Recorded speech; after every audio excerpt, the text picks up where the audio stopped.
नमस्कार, ताजा अपडेट के साथ मैं हूं आपके साथ अशोक वर्मा। आप देख रहे हैं टीवी20 न्यूज। अपने अपने क्षेत्रों की खबरें देखने के लिए बने रहिए हमारे साथ। हम शुरुआत करते हैं खबरों का सिलसिला।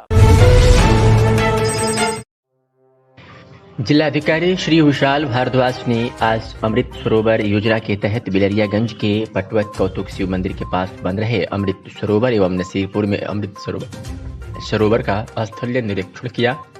जिलाधिकारी ने संबंधित अधिकारियों से अमृत सरोवर पर हो रहे कार्यों के बारे में जानकारी लेते हुए अभिलेखों का भी अवलोकन किया। निरीक्षण के दौरान अमृत सरोवर पटवत कौतुक पर 9 पुरुष एवं 2 महिला मजदूर तथा अमृत सरोवर नसीरपुर पर हो रहे इंटरलॉकिंग में 2 मिस्त्री एवं 12 मजदूर उपस्थित मिले। जिलाधिकारी ने वहां पर उपस्थित मजदूरों से कार्य के बारे में जानकारी ली। जिलाधिकारी ने खंड विकास अधिकारी बिलरियागंज को शेष कार्यों को गुणवत्ता युक्त एवं मानक के अनुरूप पूर्ण कराने के लिए निर्देशित किया। उन्होंने नसीरपुर में निर्माण हो रहे अमृत सरोवर में लग रहे इंटरलॉकिंग को खुदवा कर उसकी गुणवत्ता की जांच किया, जो संतोषजनक पाया गया। उन्होंने कहा कि इन सरोवरों को बहुउद्देशीय स्वरूप में बनाए जाने का कार्य किया जा रहा है। इस कार्य में लापरवाही मिलने पर संबंधित कर्मचारी के विरुद्ध कठोर कार्रवाई की जाएगी। इस दौरान डीसी मनरेगा मिथिलेश तिवारी, खंड विकास अधिकारी बिलरियागंज ओम प्रकाश सिंह, सचिव अभय नारायण राय, प्रशांत श्रीवास्तव, बीबी सिंह, अजय सिंह आदि उपस्थित रहे। फूलपुर बस स्टॉप पर सद्भावना स्वीट व चाट भंडार के यहाँ के ड्यूटी पर तैनात थाने के एक उप निरीक्षक ने छोला चाट का आर्डर पहुंचने में देर क्या हुई, वो आग में बुला हो गए। एसआई ने दुकानदार को खुले चुनौती दे दी, कहा कल से तेरी दुकान यहाँ नहीं लगेगी। इस संबंध में पीड़ित के मामा मनोज गुप्ता ने एसपी से शिकायत कर न्याय की मांग की है। हालांकि इसमें दुकानदार की कोई गलती नहीं है। पहले आओ पहले पाओ की तर्ज पर दुकानदार ने अपना नियम पूरा किया, जैसे अस्पताल, ऑयल पंप, रसोई गैस सरकारी राशन वितरण के दौरान होता है। इसलिए कि अलग कहने गलत नहीं हुआ कि लोगों की सुरक्षा में लगी पुलिसकर्मी ऐसे भी हैं जो पूरे फूलपुर कोतवाली पुलिस को बदनाम खड़ा कर रहे हैं। भाई साहब यहीं के रहने वाले हैं? जी हाँ। क्या नाम पड़ेगा आपका? मनोज मदनवाल। सुनाइए जरा कि यहाँ पे कुछ पुलिसकर्मी चाट खाए, उसके बाद पैसे देने से इनकार किया, फिर वो इज्जत किया, क्या मतलब है? मेरे भांजे की मेरे दुकान के सामने चाट की दुकान है। अच्छा। यहाँ माखन सिंह आए और 4-6 चाट का ऑर्डर किया और इसके बनाने में भाई प्याज है, हर चीज़ है, लाल करने में थोड़ा देर हो गया। देर के नाते उसके बाद इसके ऊपर वो खफा हो गए, कहे का नाम कल से तुम्हारी दुकान यहाँ नहीं लगेगी। और पुलिस वाले से बोले कि इसका चालान काटो और इसकी दुकान किसी कीमत पे नहीं लगेगी यहाँ पे दुकान नहीं। क्या और कुछ बीच को कहें? नहीं, यही कहते कल तुम्हारी दुकान यहाँ नहीं लगेगी। हम कहे कि नहीं साहब लगे, कहाँ जाएगा वो बेचारा, कहाँ जहाँ मन तहाँ जाए, यहाँ नहीं लगेगी। काले का मतलब कि चाट बनाने में देरी हो गई तो यहाँ के जो एसआई थे आपको धमकी देंगे कल से यहाँ दुकान नहीं लगेगी? जी हाँ, यही बात है। Thank you Manoj ji. Uttar Pradesh power corporation के निर्देश पर बढ़ती ओवरलोड को कम करने तथा बिजली चोरी रोकने के लिए नगर पंचायत की कई जगहों पर अभियान चलाकर बिजली चेकिंग की गई। इस दौरान 10,000 से अधिक के बिजली बकायेदारों के घरों का विद्युत कनेक्शन काटा गया। विद्युत चोरी में कुछ घरों पर बाईपास कनेक्शन लिए गए थे, जिनका कनेक्शन काटा गया। उपखंड अधिकारी विजय कुमार राव ने बताया कि जिन लोगों के 10,000 से ऊपर के बकाये हैं उनके कनेक्शन काटे जा रहे हैं। जमा न करने की स्थिति में लाल झंडी लगाने की प्रक्रिया की जाएगी। तत्पश्चात वसूली के उपरांत पुनः उनकी बिजली संचालित की जाएगी। इस मौके पर अवर अभियंता अवधेश पाल समेत अन्य बिजली कर्मचारी मौजूद रहे। सुनाते हैं कि एसडीओ विजय कुमार राव ने क्या कुछ कहा। आज यहाँ अटरौलिया में लगभग 25 कनेक्शन चेक किए गए। जो भी 5,000 से ऊपर ज़्यादा बकायेदार थे उनको काटा गया है और जो भी मीटर टेम्पर करके या मीटर बाईपास करके चला रहे थे उन पर कार्रवाई की जाएगी। कुछ अवैध कनेक्शन भी पाया गया? अवैध कनेक्शन 2 अवैध कनेक्शन पाए गए जो कोई कागजात नहीं दिखाए और एक अतिरिक्त केबल पोल से खींच के चला रहे थे लाइट। इन पे विद्युत अधिनियम की धारा 135 के तहत कार्रवाई की जाएगी। अतरौलिया ब्लॉक के सभागार में मुख्य विकास अधिकारी आनंद कुमार शुक्ला द्वारा ग्राम पंचायत सहायकों का 3 दिवसीय प्रशिक्षण कार्यक्रम में ग्राम पंचायत संबंधित कार्यों की जानकारी दी गई। मुख्य विकास अधिकारी ने बताया कि ब्लॉक के सभी पंचायत सहायकों को 3 दिवसीय प्रशिक्षण दिया जा रहा है, जिसमें 207 योजनाएं हैं। पंचायत सहायकों द्वारा ग्राम पंचायत में होने वाले कार्यों का भुगतान गेटवे के माध्यम से ग्राम पंचायत में उनके द्वारा किया जाना है, जिसकी ट्रेनिंग दिया जा रहा है। इसी के साथ अन्य कार्य जैसे विभिन्न प्रकार के पेंशन की पत्रावली तैयार करना, ग्राम पंचायत में संचालित होने वाली योजनाओं में सहयोग करना, ग्राम पंचायत की सामान्य जानकारियां तैयार करना, ग्राम पंचायत में लाभार्थी पात्र हैं उन्हें उसका लाभ मिल सके, संबंधित आवश्यकता ग्राम सचिवालय से उपलब्ध कराना। मुख्य विकास अधिकारी ने बताया कि पूरे जनपद में 2 प्रकार की ट्रेनिंग दी जा रही है, जो पंचायत सहायक और उनकी ट्रेनिंग कराई जा रही है, क्योंकि उनको बहुत सारे काम करने हैं, जिसमें डेटा पंचायती राज और जो कॉमन सर्विस सेंटर पर विभिन्न प्रकार की सुविधाएं दी जा रही है, उसमें ग्राम स्तर पर पंचायत सहायकों के माध्यम से दी जाएगी। इसके लिए रोस्टर से 6 ब्लॉकों में 2 दिन का कार्यक्रम रखा गया है। इसी क्रम में आज अतरौलिया ब्लॉक परिसर में जानकारी दी गई। वहीं दूसरी ट्रेनिंग जल जीवन मिशन के तहत हो रही है, जिसमें 2024 तक हर घर में नल के द्वारा जल उपलब्ध कराया जाएगा। इसके अंतर्गत जो पानी है उसकी जांच कराना है, इसके संबंध में ट्रेनर द्वारा गांव में ही या समूह की महिलाएं करेगी, उनकी ट्रेनिंग की गई है। जैसे कैसे पानी की जांच की जाए, पानी की शुद्धता को कैसे परखा जाए, उसका प्रैक्टिकल कराकर कंप्यूटर पर कैसे अपलोड करना है, उनकी जानकारी दी गई। इस मौके पर खंड विकास अधिकारी हेमंत कुमार सिंह समेत अन्य लोग मौजूद रहे। आइए सुनाते हैं कि मुख्य विकास अधिकारी आनंद कुमार शुक्ला ने क्या कुछ कहा। पंचायत लोग की मीटिंग ली गई थी और महिलाओं को परीक्षण दिया गया है कि क्या चीज़ था इसके बारे में। हम लोग जनपद में 2 प्रकार की ट्रेनिंग चला रहे हैं। एक तो जो पंचायत सहायक हैं उनकी हम लोग ट्रेनिंग करा रहे हैं, क्योंकि उनको बहुत सारे काम करने हैं, जिसमें विशेष रूप से मनरेगा का है, पंचायती राज का है, और जो कॉमन सर्विस सेंटर पे विभिन्न प्रकार की सुविधाएं दी जा रही हैं वो अब ग्राम स्तर पे दी जाएंगी पंचायत सहायकों के माध्यम से। तो इसके लिए हम लोग रोस्टर से प्रतिदिन 6 ब्लॉकों में 2 दिन का हम लोगों ने कार्यक्रम रखा है, उसी में आज ट्रेनिंग हो रही है। तो मैंने एक संबोधन किया था, पंचायत सहायकों के साथ में एक संवाद किया था। दूसरी ट्रेनिंग हम लोगों की जल जीवन मिशन की हो रही है। आप अवगत ही हैं कि 2024 तक हर घर में हम लोग नल के द्वारा जल उपलब्ध कराएंगे। तो उसमें एक जो पानी है उसकी टेस्टिंग का इशू है कि पानी किस प्रकार का गांव का है। तो उसके संबंध में जो हमारे ट्रेनर हैं वो गांव की जो महिलाएं हैं, समूह की महिलाएं हैं, हर गांव से 5-5 महिलाएं ली गई हैं, उनकी ट्रेनिंग कर रहे हैं। और कैसे टेस्टिंग की जाए पानी की शुद्धता को कैसे परखा जाए, उसका प्रैक्टिकल करा करके और कैसे उसको पोर्टल पे अपलोड किया जाए, इसके बारे में डिटेल जो इन्फॉर्मेशन है और ट्रेनिंग है वो हमारे लोग यहाँ।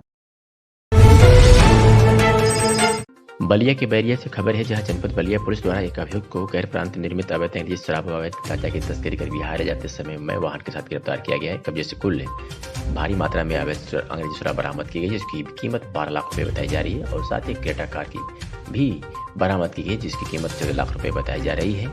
आपको बता दें कि बलिया में अवैध मादक पदार्थों और अवैध शराब के दुर्व्यसन, संचय व परिसंचरण को रोकने चला जा रहे अभियान के तहत आज बलिया पुलिस को सफलता हाथ लगी है। सर, आज किस तरह की शराब पकड़ी गई और कौन से थाने पर पकड़ा गया सर? ये थाना बैरिया में अवैध शराब एवं मादक द्रव्यों के विरुद्ध चलाए जा रहे विशेष अभियान के क्रम में आज एक बड़ी महत्वपूर्ण सफलता प्राप्त हुई है। थाना बैरिया की पुलिस को एक व्यक्ति क्रेटा कार से जा रहा था बिहार की तरफ, तो उसको पकड़ा है थाना बैरिया की टीम ने, जिसमें कई ब्रांड की अंग्रेजी की शराब और भारी मात्रा में मिली है, और इसके साथ में ही गांजा भी 1 किलो 100 ग्राम के आसपास में मिला है। तो उस व्यक्ति के विरुद्ध नियमानुसार सुसंगत धाराओं में अभियोग पंजीकृत कर लिया गया है। आज माननीय न्यायालय के सामने पेश किया जा रहा है। इसमें अग्रिम वैधानिक कार्रवाई प्रचलित है। और एक खबर राजस्थान के सीकर से है, जहां राजस्थान में श्री मैड क्षत्रिय स्वर्णकार जन कल्याण फाउंडेशन राजस्थान द्वारा 28 अगस्त 2022 को आयोजित प्रतिभा सम्मान समारोह में का संचालन स्वर्णकार क्षेत्र के कार्यकारी संपादक डॉक्टर प्रकाश सोनी, मुंबई गोपाल कृष्णा मिरिंडिया द्वारा किया गया। आयोजन की अध्यक्षता अखिल भारतीय मैड क्षत्रिय समाज के राष्ट्रीय अध्यक्ष जगदीश जी मायच द्वारा की गई। इस अवसर पर संरक्षक बहादुर सिंह मायच, राष्ट्रीय महामंत्री दुली चंद मौसूड़, राष्ट्रीय कोषाध्यक्ष सजन लावट, उद्योगपति स्वर्णकार व्यवसायी नरेश थापरान, विधायक वीरेंद्र सिंह, अजमेर धाम संस्थापक प्रभुदयाल जी डामवर, महामंत्री अजमेर जी धाम महावीर प्रसाद जी जटावत, राष्ट्रीय युवा अध्यक्ष गोविंद जी सिठावत, अनिल जी भामा बीडीओ जयपुर, सरपंच राजकुमार जी बराडिया, जन कल्याण फाउंडेशन के अध्यक्ष ललित जी सुनालिया आबूरोड, महामंत्री दीपक झिंगा, कोषाध्यक्ष घनश्याम लावट जयपुर, संरक्षक सत्यनारायण घटोलिया चित्तौड़गढ़, वृद्धिचंद रोडा उपाध्यक्ष, राम वल्लभ रोडा पाली आदि की गरिमामय उपस्थिति में उच्च अंक प्राप्त तथा प्रोफेशनल सहित 200 से अधिक विद्यार्थियों का स्वागत किया है। चेतन सोनी दिल्ली ने शश्वर गणेश वंदना तथा अजमेर जो की आरती की अतिथियों का स्वागत किया गया। विधायक महोदय से स्वर्ण कल्याण बोर्ड बनाने के लिए आग्रह किया गया।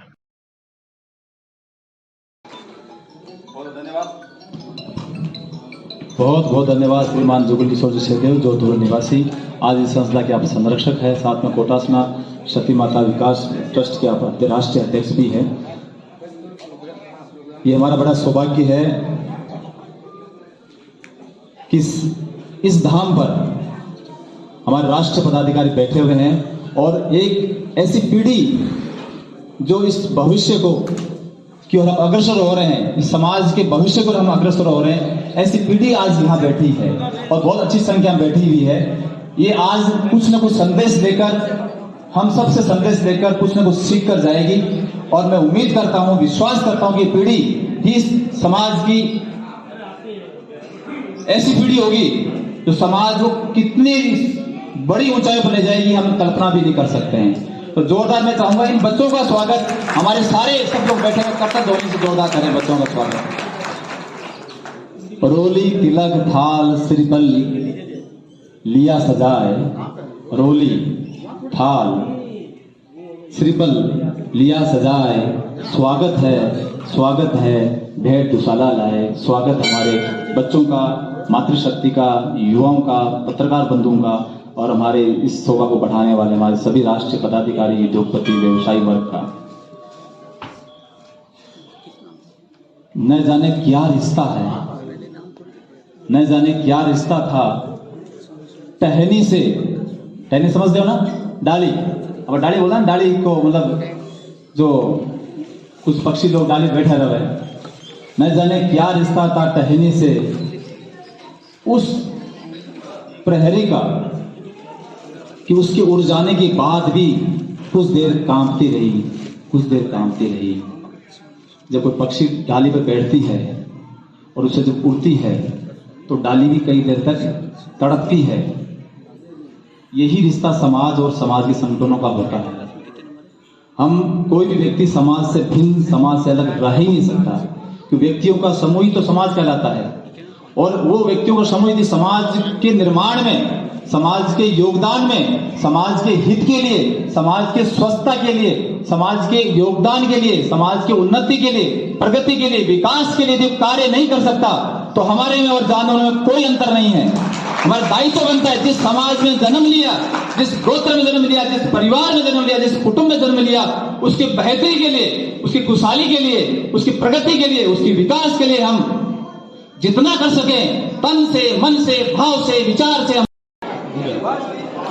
किसी ने कहा है कि थकना, रुकना, चुकना, झुकना ये जीवन का काम नहीं है। सच पूछो तो गति के आगे लगता कभी पूर्ण विराम नहीं है। ये आज प्रारंभ हुआ है और निरंतर करते रहना, यही समाज का काम है, ये समाज की प्रतिभाओं का काम है, सब समाज का काम है। हम कोशिश करें कि प्रतिभाओं को सम्मान हम नियमित रूप से देश भर की प्रतिभाओं का, समाज की प्रतिभाओं का हम मंच पर से करते रहें और नकारात्मक नहीं रखते हुए सकारात्मक ऊर्जा का प्रभाव बना रहे। सकारात्मकता के साथ कोई भी नेगेटिव प्रचार करे उस पर ध्यान नहीं देते हुए हमें लंबी लाइन खींचनी है, अच्छी लाइन खींचनी है और उनको तो जवाब देना है जो नकारात्मकता की ओर अग्रसर होते हैं, जो बुराई करते हैं, दुष्प्रचार करते हैं, अनर्गल प्रलाप करते हैं। हमें अच्छाई की ओर आगे बढ़ना और देश और समाज का नाम रोशन करना है। इसी गति में आगे बढ़ता हुआ यह रिलीफ फंड आगे बढ़ रहा है समाज की सेवा के लिए, बच्चों का सम्मान हो रहा है। कारगिल शहीद रामसमुच यादव की स्मृति में उनके गांव नथुपुर अनजान शहीद स्थित शहीद पार्क में मंगलवार को उनकी याद में शहीद मेले का आयोजन किया गया। शहीद मेले के मुख्य अतिथि वीर नायक दीपचंद कारगिल योद्धा रहे। शहीद मेले में आसपास के जनपद के 25 शहीदों के परिवारजनों को सम्मानित किया गया। वहीं विविध देशभक्ति सांस्कृतिक कार्यक्रमों का भी आयोजन किया गया। इस दौरान वीर नायक दीपचंद ने अग्निवीर योजना के संबंध में उन्होंने कहा कि मेरा मानना है कि यह योजना ठीक नहीं है, लेकिन अभी योजना आई है तो आगे देखना होगा कि क्या 4 साल की सर्विस वाले सैनिकों के अंदर अपनापन आता है या नहीं। कारगिल युद्ध में शहीद राम समूज यादव की स्मृति में 22 वर्षों से उनके गांव स्थित नथुपुर के शहीद पार्क में शहीद मेले का आयोजन होता है। इस वर्ष भी शहीद मेले का आयोजन किया गया, जिसमें भारी संख्या में उपस्थित लोगों ने कारगिल शहीद राम समूज को पुष्पांजलि अर्पित कर श्रद्धांजलि दिया। इसके बाद शहीद राम समूज के भाई प्रमोद यादव ने आजमगढ़, गोरखपुर, गाजीपुर सहित अन्य जिलों के 25 शहीद परिजनों को अंग वस्त्र व स्मृति चिन्ह देकर सम्मानित किया।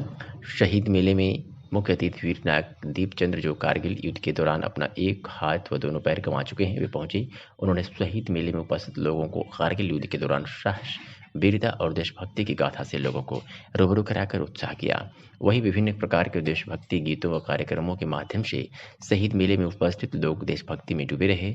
इस दौरान वीर नायक दीपचंद्र ने कहा कि इस तरह के कार्यक्रम हमेशा आयोजित होना चाहिए, क्योंकि जो सैनिक शहीद हुआ है वह माँ भारती के लिए शहीद हुआ है। उन्होंने कहा कि हर विभाग के लोग भागने के लिए आते हैं, लेकिन सैनिक बनने के लिए विरले ही लोग जाते हैं। ऐसी तमाम बातें कही सुनिए। शहादत का दिन है, इस अवसर पर आप क्या संदेश देना चाहते हैं? देखो, आज के दिन उनका जन्मदिन भी हुआ था और शहादत भी हुआ था। आज मैं उनके माँ बाप को नमन करना चाहता हूँ पहली बात तो, और आज पूरे आजमगढ़ की जनता को एक प्राउड की फीलिंग करना चाहता हूँ कि आप एक ऐसी चीज को देखिए कि ऐसा एक वीर जो हमारे आजमगढ़ के अंदर पैदा हुआ और कहाँ जाकर के उसने डंका बजाया, और हम लोग क्या कर सकते हैं उनके लिए? हम कुछ नहीं कर सकते, तो कम से कम उनकी शहादत को एक कहानी बताइए, युवाओं को बताइए कि देखिए भाई, हम लोगों ने भगत सिंह को नहीं देखा, लेकिन ऐसे वीर हमारे क्षेत्र में पैदा हुए हैं और देखिए उन्होंने देश के लिए क्या नहीं किया। तो हम लोगों ने आज एक उदाहरण देना चाहिए कि बेटा इंजीनियर बन जा, डॉक्टर बन जा, सब बन गया, मगर इस मातृभूमि को भी नमन करने वाले। जिस तरह तिरंगे का हर घर सम्मान हुआ है, पहली बार हुआ है, इसको मैं कहना चाहते हैं, इसे तिरंगा हर घर लगाया गया, आप कुछ जनता चाहते हैं? भाई मैं तो बोलता हूँ हर घर तिरंगा लहराने के साथ में उन तिरंगा किसी कारण लहरा रहा है उनको भी आप नमन करिए ना, जिनके कारण तिरंगा आज बोले हम सांसें ले रहे हैं, हमारा तिरंगा लहराता है, बोलते ना कि उनकी सांसों को बदौलत ले रहा है, मगर क्या ये जो मुहिम कि मैं यही संदेश देना चाहता हूँ कि भाई जो कार्यक्रम हुआ है, ये कार्यक्रम एक इंडिविजुअल का ना समझते हुए ये सैनिकों को समर्पित एक कार्यक्रम है, और ये एक मिसाल पैदा करता है कि इस आजमगढ़ की धरती के ऊपर जो एक लाल ने जन्म दिया है वो किसके लिए कुर्बानी दिया हुआ, किसी एक के लिए नहीं दिया ना, हम सबके लिए कुर्बान हुए हैं। तो ऐसे लाल को आज हमने बिना बोले, हमको निमंत्रण की जरूरत नहीं पड़नी चाहिए, हमको किसी को इन्विटेशन जरूरत नहीं पड़ना चाहिए, स्वयं की इच्छा से आना चाहिए। मैंने प्रमोद भाई साहब से अभी वादा किया कि अगली बार जब भी आएंगे आप टेंशन मत लीजिए, मैं हजारों मेरे भाइयों को लेकर आऊँगा। ये हमारा भाई था, जब मैं इतनी दूर से आ सकता हूँ तो आप लोग यहाँ बैठे क्यों नहीं आ सकते? ये हमारे लिए क्वेश्चन मार्क है कि क्यों नहीं आप लोगों को बाजू वाले को याद आता है। वो बोलते हैं कि दूर के ढोल सोने लगते, वैसी बात होगी ना ये, क्यों सर नहीं करते? आपने अपनी तकरीर में ये बात कही है कि सिर्फ 15 अगस्त और 26 जनवरी के मौके पर सैनिकों को याद किया सर, आज भी मैं आपको बोल रहा हूँ, भूल जाती है। बिल्कुल, ये तो कहना है कि आज बताइए, आज गवर्नमेंट ने बोला है कि झंडा नमन करिए। मैं तो पिछले 2 साल से झंडा लगा रहा हूँ, आज भी मैं शहीद स्मारकों पर जाता हूँ और वहाँ तिरंगा लगा रहा हूँ। मेरा पूरा, मैं ये ग्राउंड की बात कर रहा हूँ, मैं कछुआ चाल चलता हूँ, मैं खरगोश नहीं हूँ, मगर मैं जो भी कार्य करता हूँ इस देश को समर्पित है। मुझे किसी से कोई एलर्जी नहीं है, किसी नेता अभिनेता सब अपना अपना काम कर रहे हैं, किसी गवर्नमेंट से मेरा कोई गिला शिकवा नहीं है, मगर जागना है तो रियलिटी में। जैसे हम सैनिक, आप बताइए, हम भिन्न भिन्न जाति प्रांतवाद क्षेत्रवाद से आते हैं, अनेकताओं में एकता की मिसाल है, तो यहाँ आप क्यों बढ़ जाते हो भैया? ये उस बिरादरी से आया, उस बिरादरी से आया। नेता लोगों को भी हम लोगों ने बांट दिया और नेता लोगों ने हम सबको बांट दिया, तो नेता लोग कब एक होंगे भाई? जब आप सोचने वाली बात है, नेता लोगों को सबको वहाँ भेज दिया जाए तो ये तो लड़ने लग जाएंगे वहाँ पर कि हमारी पार्टी के नहीं है, हम तो नहीं लड़ेंगे भाई। हम तो सैनिक कभी नहीं सोचते, हमको तो बंगाल में भेज दो, अरुणाचल में भेज दो, कहीं पर भी भेज दो, हम लोग तो कोई भी दिल्ली में गवर्नमेंट बैठे रहे, हम तो निपुण रखते ना, हम गवर्नमेंट। भारत विकास परिषद एलीट शाखा आजमगढ़ द्वारा भाद्रपद शुक्ल पक्ष में होने वाले हरितालिका तीज त्योहार कार्यक्रम का आयोजन अपनी संस्कृति और सभ्यता को संजोए रखने के लिए शहर के ग्रैंड SR होटल में किया गया, जिसमें तीज क्वीन गायन प्रतियोगिता, नृत्य प्रतियोगिता, रैंप वॉक एवं क्विज के साथ तंबोला खेल के माध्यम से महिलाओं ने अपना अच्छा प्रदर्शन करते हुए स्वादिष्ट अल्पाहार का लुत्फ उठाया। तीज क्वीन विजेता वर्षा अग्रवाल बनी, गायन में प्रिया अग्रवाल एवं श्रुति अग्रवाल विजेता बनी। नृत्य प्रतियोगिता में गरिमा अग्रवाल ने प्रथम स्थान प्राप्त किया। एलीट शाखा से शिखा अग्रवाल, सचिव पूजा अग्रवाल, रेनू अग्रवाल, सारिका सुमन, अंशु, नमिता, मोनिका, मनीला गरिमा, श्रुति कृति, रेखा अग्रवाल, कविता अग्रवाल, निक्की अनामिका सिंह सहित सभी सदस्यों ने बढ़ चढ़कर हिस्सा लिया एवं एक मनोरंजक यादगार शाम का लुत्फ उठाया।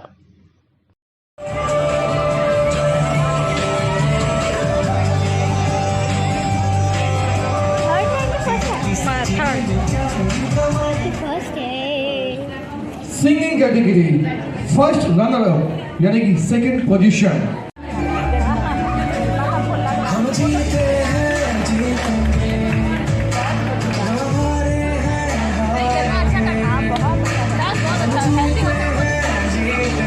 Many congratulations, ma'am.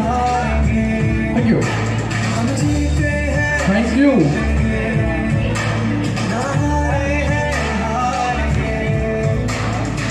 अच्छा सॉरी भैया, हर तरफ भी ध्यान दे दो सामने वाले भैया।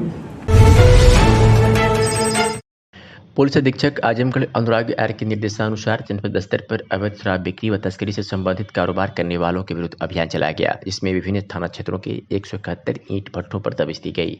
शराब तस्करी व बिक्री से संबंधित 143 संभावित स्थानों पर दबिश दिया गया। उपरोक्त चेकिंग दबिश के दौरान 18 अभियुक्तों को गिरफ्तार किया गया। गिरफ्तार अभियुक्तों के कब्जे से 278 लीटर अवैध देसी शराब बरामद किया गया। गिरफ्तार 18 अभियुक्तों के विरुद्ध विधिक कार्रवाई जारी है। ये खबर आपको आजमगढ़ जनपद से दिखा रहे हैं, जहां जनपद स्तर पर अवैध शराब कारोबार की रोकथाम के लिए चलाए गए अभियान में पुलिस ने 278 लीटर अवैध देसी शराब बरामद किया है। तो वहीं 18 शराब कारोबार में लिप्त लोगों को गिरफ्तार किया है और इनके विरुद्ध अब कानूनी कार्रवाई पुलिस ने शुरू कर दी है। 278 लीटर अवैध देसी शराब को भी पुलिस ने जब्त कर लिया है। बताया जा रहा है कि विभिन्न थाना क्षेत्रों के कुल 171 ईंट भट्ठों पर दबिश दी गई। शराब तस्करी व बिक्री से संबंधित 143 संभावित स्थानों पर भी दबिश दिया गया है और इसमें 18 अभियुक्तों को गिरफ्तार किया गया है और ऐसे कारोबार करने वालों के विरुद्ध अभियान चलाया गया है। उनके ऊपर सख्त पुलिस कार्रवाई करेगी, जिससे कि आने वाले समय में इस तरह के अपराधों में कोई व्यक्ति संलिप्त ना हो और ना ही ऐसे कारोबार करने के बारे में वो सोच सके। बुढ़नपुर तहसील क्षेत्र के चौक से सिरवा, अमारी, नंदना, मकनान होते अंबेडकर नगर हुए गोरखपुर जाने वाली रोड पूरी तरह से जर्जर हो चुकी है। रोड में 2 से 3 फीट गड्ढे हो गए हैं। सड़क निर्माण के लिए ग्रामीण ने कई बार विरोध प्रदर्शन से लेकर के उच्च अधिकारियों को ज्ञापन सौंपा, फिर भी जिम्मेदार अधिकारी कर्मचारी ध्यान नहीं दे रहे हैं। जर्जर सड़क पर गिर कर के लोग चोटिल हो रहे हैं। छोटे बड़े एक्सीडेंट प्राय देखने को मिलते हैं। सिरवा पुल के पास गड्ढा बचाने के चक्कर में प्राय वाहनों में टक्कर देखने को मिलती है। इसी तरह की घटनाएं प्राय देखने को मिलती है। क्षेत्र के लोगों को लोग जिम्मेदार अधिकारियों और क्षेत्रीय नेताओं पर काफी आक्रोशित हैं। लोगों का कहना है कि जहां प्रदेश सरकार सड़कों का दावा करती है कि सड़क में गड्ढा मुक्त होंगे, वहीं अतरौलिया विधानसभा के बुढ़नपुर से अंबेडकर नगर जाने वाली रोड पूरी तरह से जर्जर हो चुकी है, जिस पर ना तो तहसील प्रशासन ध्यान दे रहा है। ग्रामीणों ने यह भी चेतावनी भी दी है कि अगर शीघ्र ही सड़क का निर्माण नहीं किया गया तो हम ग्रामीण तहसील परिसर में ताला जड़ विशाल प्रदर्शन को वाते होंगी। वहीं मौके पर मौजूद रहे राम भवन, राधेश्याम बिहारी, राधेश्याम उजागर आदि लोगों ने प्रदर्शन किया। श्याम बिहारी ने क्या कुछ कहा, सुनिए। परिचय दीजिए पहले। क्या नाम आपका? बिहारी वर्मा, ग्राम हमारी से मैं शिक्षक हूँ। अच्छा, ये रोड के बारे में जैसे आप लोगों ने अभी प्रदर्शन किया। हाँ, रोड इतना ख़राब हो चुका है कि आए दिन वहाँ एक्सीडेंट होता रहता है। कोई न कोई मोटरसाइकिल से दिन भर में हमको लगता है 10-15 लोग गिरते हैं। अच्छा, गिर के चोटिल हो जाते हैं। जी। मतलब गड्ढे कदर हो गए हैं। हाँ, कि मतलब कि रोड में गड्ढे में रोड है, पता नहीं चल पा रहा। हाँ, सही कह रहे हैं। रोड में ही गड्ढा है। गड्ढे में रोड है कि नहीं, लगता है कि गड्ढे में रोड बना है। अच्छा। तो अभी तो मान लीजिए आप बता रहे हैं कि कितने सालों से है ये गड्ढा? ये लगभग 1.5-2 साल से है। 1.5-2 साल से। तो यहाँ के जनप्रतिनिधि मतलब जैसे विधायक हुए, सांसद हुए, इनका प्रशासनिक अधिकारियों की ध्यान नहीं दे रहा। आना जाना सबका हमको सरकार की मंशा है कि प्रदेश की सारी सड़कें जो है गड्ढा मुक्त हो। जी। तो यहाँ पे दीपक दिखा रहा है सरकार के योजनाओं को। और कुछ कहना चाहते हैं? नहीं, क्या कहना चाहते हैं, यही अपील करना चाहते हैं सरकार से कि इसका निर्माण कराया जाए, जल्द से जल्द बनवाया जाए ताकि दुर्घटनाएं कम हो। ठीक।